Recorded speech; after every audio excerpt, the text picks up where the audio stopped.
আসসালামু আলাইকুম। বয়কট করলাম বিকাশ।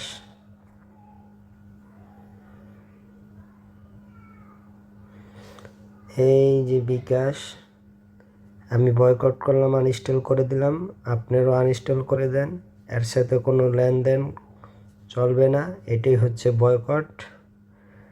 যারা ইসলাম নিয়ে খেলাধুলা করে, ইসলামের বিরোধিতা করে, আল্লাহ তাআলার হুকুমের বিরোধিতা করে, হুকুমের উল্টাটা করে, প্রকাশ্যে গুনাহকে ছড়ায়, গুনার উৎসাহ দেয়, তাদেরকে আমরা বয়কট করলাম।